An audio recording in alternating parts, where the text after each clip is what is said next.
The chalk message. The dust had settled thick on Jake Morrison's boots by the time he noticed the words scratched in white chalk against the weathered wood of his barn. 4 letters, simple as breathing, yet they stopped him cold in the middle of his evening chores. Come. He stood there in the dying light, hay fork forgotten in his calloused hands, staring at that single word like it might transform into something else if he looked hard enough. The chalk was fresh. He could tell by the way it caught the last rays of sun, bright against the barn's gray planks. Someone had been here today, close enough to his property to leave a message, bold enough to write on his barn.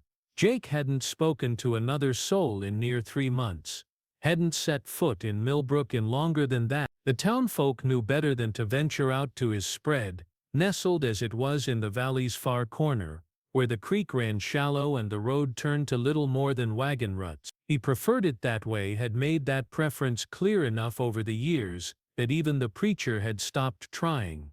But someone had been here, someone with chalk and something to say. The wind picked up, carrying the scent of sage and distant rain. Jake's cattle lowed softly in the pasture, a sound that had become as familiar as his own heartbeat. These were the only voices he needed, the only conversation that mattered. The land spoke to him in ways people never had told him: when weather was coming, when the grass was ready for grazing, when it was time to move the herd to higher ground. He traced the letters with his eyes once more, then turned away. Whatever fool notion had brought someone out here with their chalk and their one-word messages could stay right where it was. He had cattle to tend and fences to mend, and the approaching storm cloud suggested he'd be doing both by lamplight if he didn't get moving. But the word followed him through his evening routine like a burr caught in his sock. Come. Come where? Come why? And who in tarnation had the audacity to write on his barn in the first place? By morning the chalk had faded some, dulled by dew and the light rain that had fallen before dawn. Jake told himself he was glad for it, told himself he hoped the next good storm would wash it clean away. But when he passed the barn that afternoon, he found his steps slowing, his eyes drawn to those 4 white letters like iron filings to a magnet. The third day brought another message, this one below the first. Please. Jake's jaw worked like he was chewing tough meat.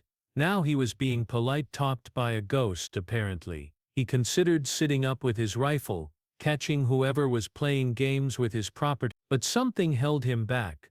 Maybe curiosity, maybe the simple fact that in 23 years of living alone on this land, nothing quite this interesting had ever happened.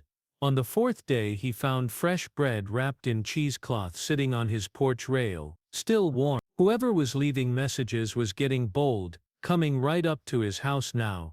The bread was good, better than his own sorry attempts at baking, and he ate it standing on his porch, looking out over his land and wondering what manner of fool he was becoming. The messages kept coming. Soon appeared on the 5th day, need you, on the 6th. By the end of the week Jake found himself checking the barn wall first thing each morning and last thing each night, like some lovesick schoolboy waiting for a letter from town. It was Martha Henley who finally solved the mystery, though she didn't know it at the time. Jake had ridden to the fence line that bordered the old Carver place, had been meaning to check where his property ended and the abandoned spread began. The Carvers had pulled up stakes 2 years back when the drought got too fierce, left their small house and barn to the mercy of wind and weather. Jake had never paid it much mind. Neighbors were just another word for trouble as far as he was concerned. But there, working in what had once been Sarah Carver's vegetable garden, was a woman in a faded blue dress and a sun hat that had seen better days. She was bent over a row of something, green beans maybe, or late peas, and she worked with the methodical efficiency of someone who knew her way around a garden. Jake reined in his horse and sat watching from the shade of a cottonwood. The woman was small-boned but moved with purpose, her movements economical and sure. When she straightened to rest her back, he caught sight of her profile, sharp nose, determined chin, dark hair escaping from beneath the hat in wispy tendrils. Martha Henley. He knew her by reputation if not by acquaintance. She'd been married to Tom Henley, who'd run the grain mill in town until consumption took him the previous winter. Word was she'd been left with little more than debts and the need to make her own way in the world. Word was also that she'd been asking around about abandoned homesteads, looking for somewhere cheap to start over. Apparently she'd found it. Jake watched her work until the sun grew too hot and his conscience began needling him about his own neglected chores. But as he rode home he found himself thinking about the chalk messages in a new light. A widow, alone and trying to make a go of it on played-out land. Maybe she needed help with something heavy. Maybe her well had run dry or her roof was leaking. Maybe she was just lonely. The thought surprised him with its clarity. When had he last considered that someone else might suffer from the same isolation that he'd chosen for himself? When had he last thought about loneliness as anything other than a luxury? That evening he found himself standing before the barn wall longer than usual, studying the accumulated messages like they might reveal their secrets if he stared hard enough. Come, please. Soon.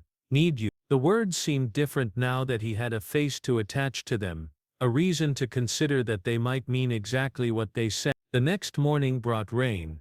Not the gentle shower that had been teasing the valley for days, but a proper downpour that turned the creek to a rushing torrent and the roads to rivers of mud. Jake spent the day moving his cattle to higher ground and checking that his roof would hold against the deluge. By evening the storm had passed, leaving the air clean and cool and the world smelling of wet earth and growing things. It was then that he saw the smoke rising from the direction of the old Carver place. Not the lazy curl of a chimney fire but thick, urgent smoke that spoke of trouble. Jake saddled his horse without thinking, his body moving with the automatic response of a man who'd spent his life watching for signs of disaster. Fire was the enemy of every rancher, every homesteader who'd staked their life on the whims of weather and chance. He rode hard through the gathering dusk, his horse picking its way carefully over ground made treacherous by the rain. The smoke grew thicker as he approached, and he could see the orange glow of flames dancing against the barn wall. The woman, Martha, was there in the yard, her dress soaked and mud-streaked, a bucket in her hands as she tried desperately to douse flames that had already taken hold of the old structure's dry timbers. She looked up at the sound of his horse, her face streaked with soot and tears, and for a moment neither of them moved.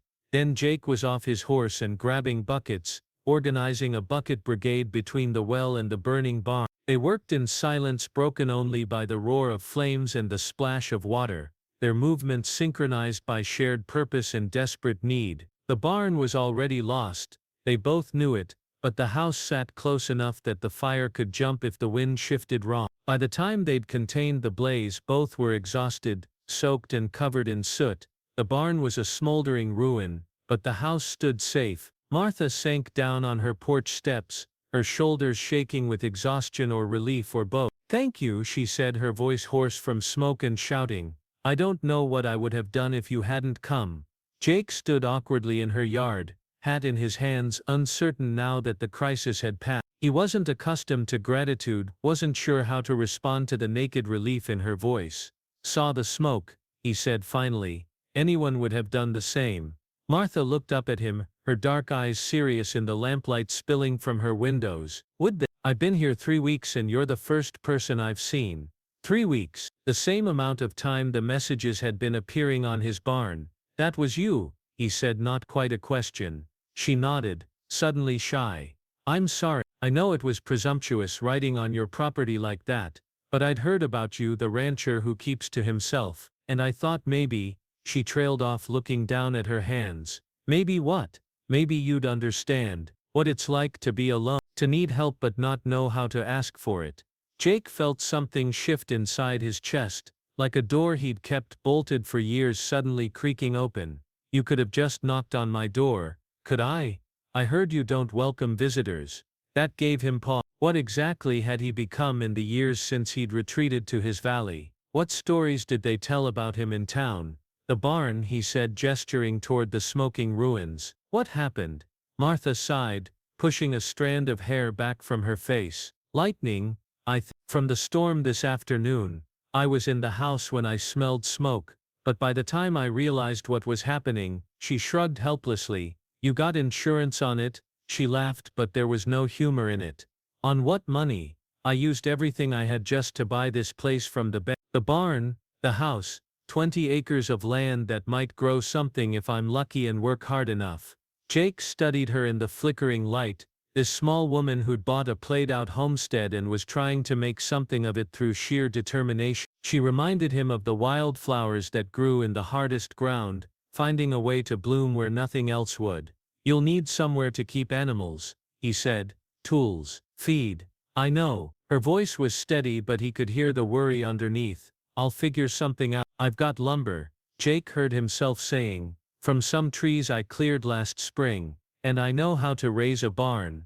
Martha stared at him. You'd do that? Help me rebuild? The question hung in the air between them, loaded with more weight than either of them wanted to acknowledge. Jake had spent so many years avoiding exactly this kind of entanglement, this messy business of human connection and mutual obligation, but standing here in her muddy yard, looking at her soot-streaked face and determined eyes, he found he couldn't think of a single good reason to say no. Wouldn't be charity, he said gruffly. You've got good land here, just needs working, and I could use the help when it comes time to move my cattle to winter pasture. It wasn't entirely true. He'd been managing his herd alone for years, but it gave them both a way to frame the arrangement as business, rather than something more complicated. Martha's smile was like sunrise after a long night. Then yes, I'd be grateful for the help. They shook hands there in her yard, her small hand disappearing into his work-roughened grip. Jake felt something pass between them in that moment, some recognition or promise that made his chest tight with an emotion he couldn't name. Over the following weeks, Jake found himself spending more time at the old Carver place than he had at any neighbor's property in his entire adult life. They worked together raising the new barn, their initial awkwardness giving way to an easy rhythm of shared labor. Martha proved to be handy with tools and unafraid of hard work, and she had ideas about farming that impressed him with their practicality. More than that, she had stories. As they worked, she told him about her life with Tom, about the mill and the community she'd been part of before consumption stole her husband and left her adrift. She spoke of plans for her new land, dreams of chickens and a milk cow, maybe even a few head of cattle if she could manage it. In return, Jake found himself talking about things he'd never spoken aloud, his reasons for choosing solitude, his relationship with the land, the satisfaction he found in work that connected him to something larger than himself. Martha listened without judgment, asked thoughtful questions, and never once suggested that his choices had been wrong or strange. The barn was finished on a crisp October morning, the woods still golden with newness and the smell of fresh sawdust. They stood back to admire their work, a solid structure that would shelter animals and tools and feed through whatever weather the valley might bring. It's beautiful, Martha said, her voice soft with satisfaction. Jake nodded, surprised by the pride he felt in the accomplishment. It had been years since he'd built something for anyone but himself. Years since he'd felt the particular satisfaction that came from solving someone else's problems.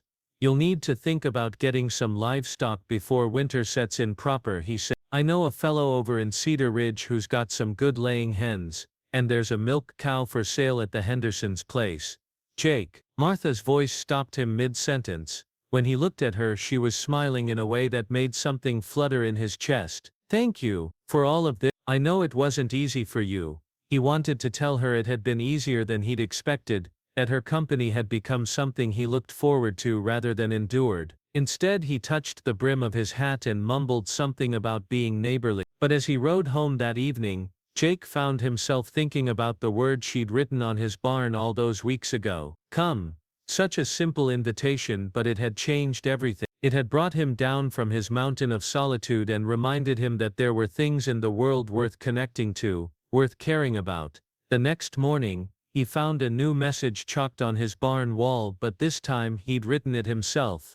Welcome home. Winter came early that year, but Jake Morrison was no longer the hermit of the valley. He still valued his solitude, still found peace in the rhythm of seasons and the company of his cat. But now he also found joy in sharing coffee with his neighbor on cold mornings, in helping her plan the expansion of her garden, in the easy conversation that had grown between them like something planted in good soil. And sometimes, when the evening light fell just right across the valley, he would look at the faded chalk marks on his barn wall and remember the day a widow's simple invitation had taught him the difference between being alone and being lonely. But winter brought challenges that tested both their resolve and their growing friendship. The snow came heavy that year, drifting against the barn doors and making travel between their properties treacherous. Jake found himself checking on Martha more frequently, riding through knee-deep powder to make sure she had enough firewood, that her animals were sheltered and fed. One particularly brutal February morning,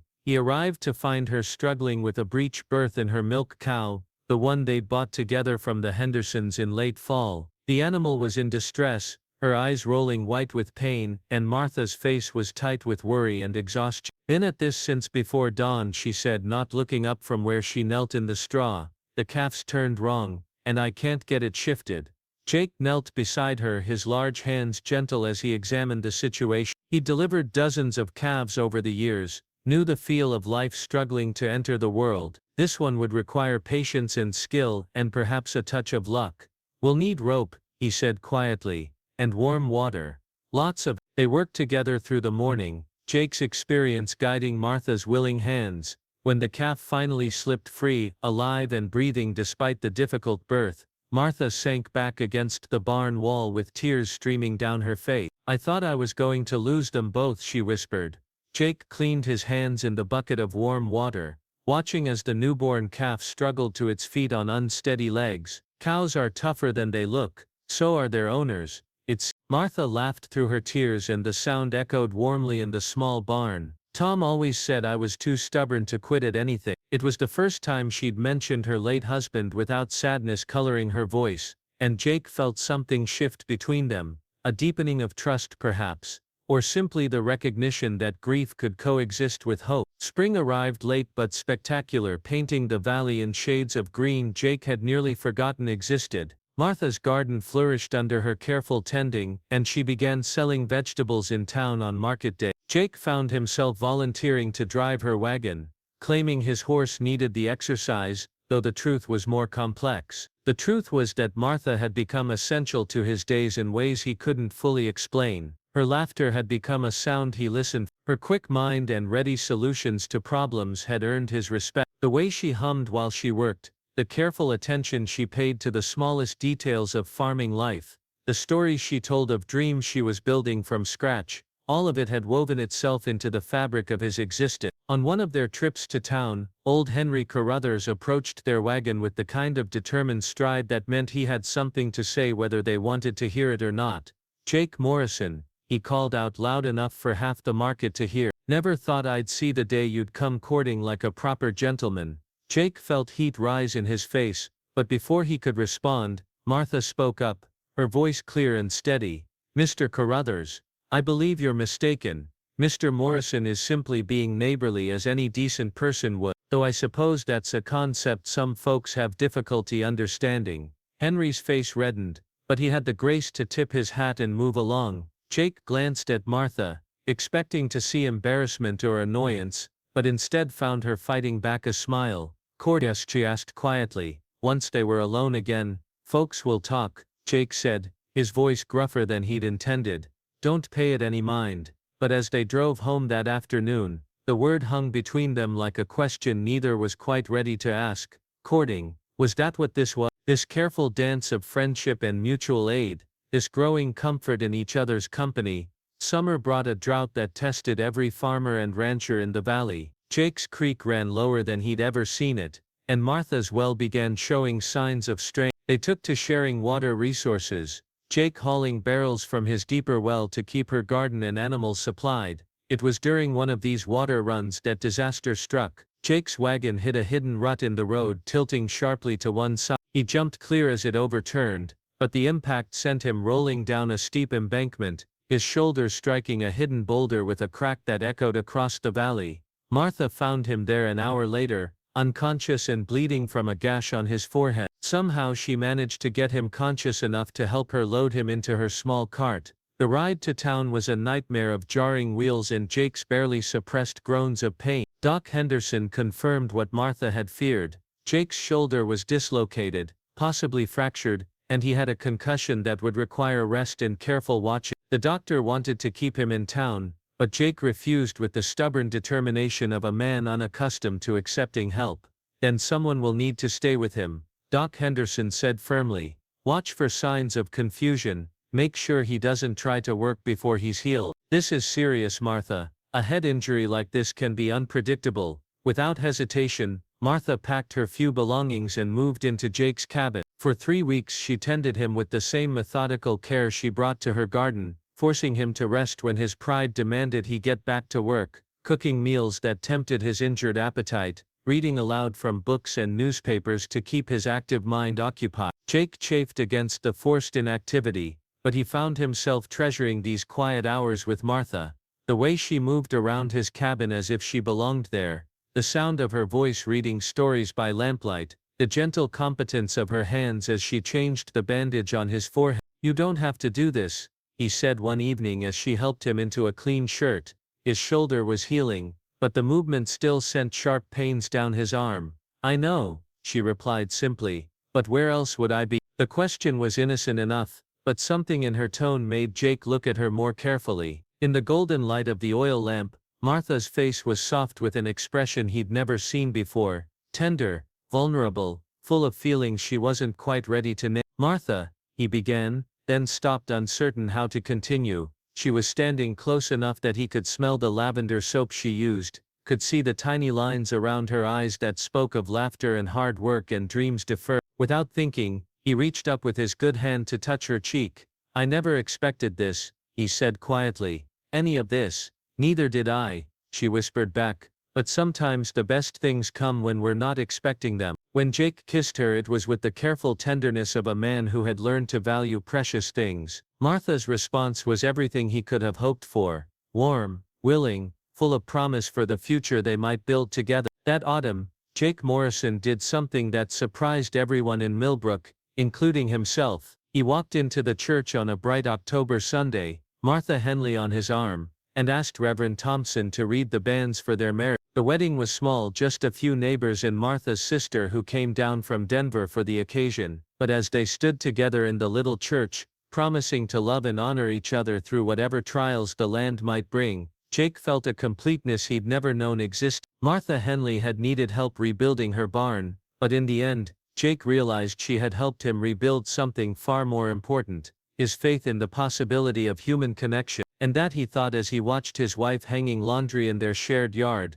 was worth more than all the solitude in the world. The chalk marks on his barn had long since faded, washed away by seasons of rain and snow. But Jake Morrison would never forget the day a widow's simple invitation had changed everything. It had brought him down from his mountain of isolation and shown him that the greatest adventure wasn't in avoiding connection, but in having the courage to reach for it when it was offered.